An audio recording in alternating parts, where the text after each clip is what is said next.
جب اللہ تبارک تعالیٰ نے آدم علیہ السلام کے پتلے میں روح پھونکی اور آدم علیہ السلام نے آنکھیں کھولیں تو دیکھا عرش پر لا الہ الا اللہ محمد رسول اللہ لکھا ہوا تھا۔ آدم علیہ السلام نے اللہ سے سوال کیا، اے میرے رب کیا میرے نام سے پہلے بھی کوئی نام تیرے نام کے ساتھ جڑا ہے؟ اللہ نے فرمایا، ہاں، جس کے صدقے میں نے ساتوں زمین ساتوں آسمانوں کو بنایا ہے۔ دوستو، اللہ پاک نے سب سے پہلے محمد صلی اللہ علیہ وسلم کو نبوت بخشی تھی۔ حضرت محمد صلی اللہ علیہ وسلم کے آنے کی بشارت پہلی آسمانی کتابوں میں موجود تھی۔ جب آپ کا دنیاؤں میں آمد ہوا تو مکہ شہر، ہاشمی خاندان اور قریش برادری کے عبداللہ رضی اللہ تعالیٰ کی اہلیہ آمنہ رضی اللہ عنہا کو چنا، جسے بچے کے روپ میں دنیاؤں کا رہنما عطا فرمایا جب تک آپ حضرت آمنہ کے پیٹ میں رہے۔ حضرت آمنہ یعنی آپ کی ماں کو کوئی شدت محسوس نہ ہوئی اور پورا گھر عمدہ خوشبو سے مہکتا رہتا تھا۔ پڑوسی لوگ حضرت آمنہ پر خوشبو کی وجہ سے انگلی اٹھاتے تھے، کیونکہ کچھ دن پہلے حضرت آمنہ کے شوہر عبداللہ کا انتقال ہو گیا تھا۔ 571 عیسوی کو صبح صادق آپ دنیاؤں میں تشریف لائے۔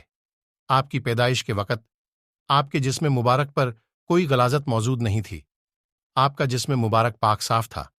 آپ کی شرمگاہ جو بھی دیکھنے کی کوشش کرتا اسے اس وقت دھندلا دیکھتا تھا۔ آپ کی پیدائش کے وقت مکہ میں قہر شالی پھیلی ہوئی تھی۔ آپ کی پیدائش پر مکہ میں رحمت کی بارش ہوئی، جس سے قہر شالی ختم ہو گئی۔ آپ کی پیدائش پر ایسا نور ظہور ہوا جس کی روشنی میں حضرت آمنہ نے ایران کے بادشاہ کے محل کو دیکھا۔ اس وقت جو بھی پرستش کے لیے آگ جلائی گئی تھی سب بجھ گئی۔ مکہ اور خانہ کعبہ میں موجود بت زمین پر گر گئے تھے۔ سرکس شیاطین مکہ کی سرزمیوں سے بھاگ گئے تھے۔ آپ کی پیدائش کی خوشی میں آپ کے دادا عبد المطلب نے میڑھاں ذبح کر کے قریش خاندان کو دعوت دی۔ کچھ دن آپ کی ماں حضرت آمنہ نے آپ کو دودھ پلایا۔ پھر مکہ کے دستور کے مطابق گاؤں کی غریب عورتیں شہر کے بچوں کو گاؤں پالن پوشن کے لیے لے جاتی تھیں۔ اونٹنیوں پر جتنی بھی عورتیں آئی سب مالدار گھرانوں کے بچے لے گئیں۔ آپ کے دادا غریب تھے، اس لیے آپ کو کسی نے گود نہیں لیا۔ آخر میں اپنی کمزور اونٹنی پر حلیمہ دائی آئی، جسے کوئی مالدار گھرانے کا بچہ نہیں ملا۔ حلیمہ دائی نے آخر میں آپ ہی کو لے لیا۔ جب حلیمہ دائی آپ کو لے کر اونٹنی پر سوار ہوئی، کمزور سب سے پیچھے رہنے والی اونٹنی اچانک تیز رفتار سے آگے بڑھی اور تمام قافلے سے آگے نکل گئی۔ دیکھنے والوں کو اچنبھا ہوا۔ گھر جانے پر جب حلیمہ دائی نے اونٹنی کا دودھ نکالا، جو اونٹنی مشکل سے ایک پیالہ دودھ دیتی تھی، آج گھر کے کئی برتن بھر گئے تھے آپ کے آنے سے۔ حلیمہ دائی کے گھر برکتوں کا سلسلہ شروع ہو گیا تھا۔ جو بکریاں کمزور اور لاغر تھیں، آپ کے تشریف لانے پر صحت مند ہو گئی اور اتنا دودھ دیا، سب نے سیراب ہو کر بکریوں کا دودھ پیا۔ سبحان اللہ! جب آپ پرورش پا کر 2 سال کے ہوئے اور پیر چلنے لگے تو اپنے دودھ شریک بھائیوں کے ساتھ بکریاں چرانے جایا کرتے۔ جب 2 سال بعد آپ کا دودھ چھڑا دیا تو حضرت حلیمہ آپ کو مکہ لے گئی اور آپ کی والدہ حضرت آمنہ کے سپرد کر دیا۔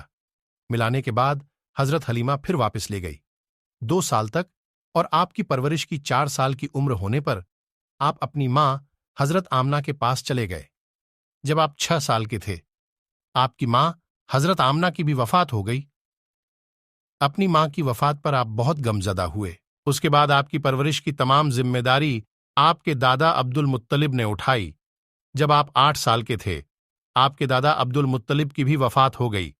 اس کے بعد آپ کے چاچا ابو طالب نے آپ کی پرورش کی ذمہ داری سنبھالی۔ دوسرے بچوں کی طرح آپ شور شرابہ نہیں کرتے، بلکہ خاموش رہتے۔ آپ بچپن سے سچ بولتے اور اعلیٰ اخلاق والے تھے۔ آپ اکثر تجارت کے سلسلے میں اپنے چاچا کے ساتھ ملک شیام جایا کرتے۔ اپنے چاچا کی نگرانی میں آپ جوان ہوئے۔ آپ کسی پر غصہ نہیں کرتے تھے۔ آپ کے مبارک پسینے سے مسک جیسی تیز خوشبو آتی تھی۔ اس لیے جب آپ کو سوتے ہوئے پسینہ آتا تھا تو حضرت عائشہ اسے بوتل میں اکٹھا کر لیتی تھی اور بعد میں اپنے کپڑوں پر لگاتی تھی۔ آپ دور کی آواز سن لیا کرتے تھے، اور آج بھی آپ اپنی امت کا بھیجا ہوا درود اور سلام سنتے ہیں۔ جب آپ دھوپ میں چلتے تو آپ پر بادل سایہ کر لیا کرتے تھے، آپ کی کبھی بھی پرچھائی نہیں بنی اور آپ کے بدن اور کپڑوں پر کبھی مکھی نہیں بیٹھتی تھی۔ آپ نے اپنی انگلی مبارک کے اشارے سے چاند کے 2 ٹکڑے کر دیے تھے۔ آپ نے جبریل علیہ السلام کو ان کی اصلی صورت میں دیکھا۔ آپ کے علاوہ کسی بھی نبی کو معراج پر جانا نہیں ہوا۔ قیامت کے دن آپ سب سے پہلے اپنے روزے مبارک سے باہر آؤ گے، جب اللہ تبارک تعالیٰ اپنے غصے اور جلال میں ہوگا، کسی بھی نبی کی ہمت نہیں ہو رہی ہوگی، تب آپ اپنی امت کے لیے رحم کی سفارش کریں گے۔ آپ جب دنیاؤں میں تشریف فرما تھے تب بھی اپنے سے زیادہ امت کے لیے فکر مند تھے۔ بھائیوں، پیارے نبی کو درود شریف بھیجنا ہم پر حق ہے۔ دوستو، حضرت محمد صلی اللہ علیہ وسلم کی کچھ صفات زندگی پر روشنی ڈالی ہے۔ غلطی کے لیے اللہ رب العزت ہمیں معاف کریں۔ آپ کو ویڈیو کیسی لگی؟ کامنٹ کریں۔ ویڈیو کو زیادہ شیئر اور لائک کریں۔ چینل کو سبسکرائب کریں۔